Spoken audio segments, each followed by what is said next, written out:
Une fois encore, après la résolution 6832 déclarant depuis 2013 la date du 26 septembre comme journée internationale pour l'élimination des armes nucléaires, l'ONU tente de dissuader les 9 États détenteurs de l'arme nucléaire. C'était le 26 septembre 2023 à l'occasion de la 78e section de l'Assemblée générale à New York. À ce jour, il reste environ 12 512 armes nucléaires dans ces 9 États selon le dernier bilan dressé.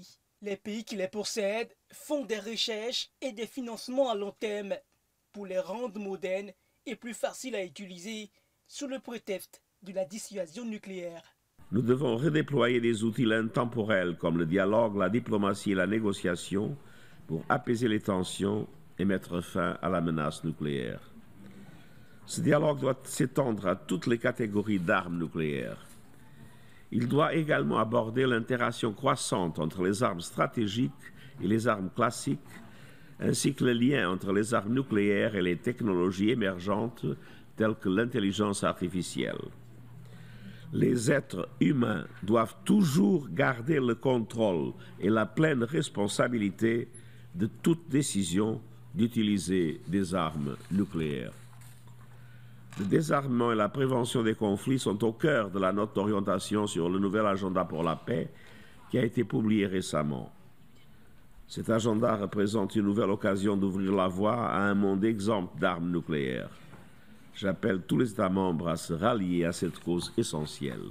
Le traité de ratification des armes nucléaires a été presque adopté. Toutefois, il ne peut entrer en vigueur tant que les pays qui les possèdent ou qui sont désignés comme à capacité nucléaire, entre autres l'Inde et le Pakistan, ne l'ont pas signé. La France et la Russie n'ont pas participé à cette section du 26 septembre 2023. Une absence de deux grands, tout comme d'autres, rend presque impossible le désarmement nucléaire mondial. Plusieurs nations présentes n'étaient pas des États nucléaires.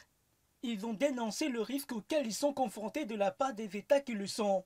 Ils ont appelé les nations qui le sont à enfin signer et ratifier le traité de l'annulation des armements nucléaires dans le monde. C'est le cas de la Côte d'Ivoire, représentée par son Excellence Thiemoko Moriko, chef de la mission permanente ivoirienne auprès de l'ONU. Les grands mots n'offrent jamais d'autres alternatives que les grands remèdes. C'est la raison pour laquelle la Côte d'Ivoire, dont l'attachement à l'ambition d'un monde débarrassé de l'arme nucléaire, reste toujours déterminé, considère que la réponse logique et efficace au défi de ces armes demeure leur bannissement pur et simple. Cette conviction est le moteur de notre soutien sans concession au traité sur l'interdiction des armes nucléaires depuis sa négociation. Nous avons ainsi fait partie des premiers États signataires. Ma délégation tient ici à renouveler son plaidoyer en faveur de l'universalisation de ce traité et son appel, en particulier aux pays détenteurs d'armes nucléaires, à y adhérer afin de renforcer sa portée et son application. Ouverte le 18 septembre, la 78e section de l'Assemblée générale de l'ONU s'est refermée le 26 septembre 2023 à New York.